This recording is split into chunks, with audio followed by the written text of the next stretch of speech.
თანამშრომლებმა მაგალითად რამოდენიმე თანამშრომლობა ეზოში ყოფნის დროს დაახლოებით 25 შემდეგ მითხრეს, რომ უზეს იწიდება.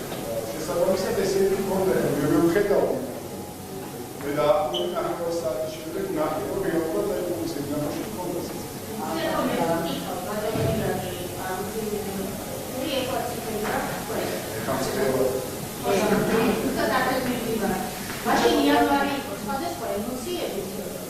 იანვარში არ ცხელო.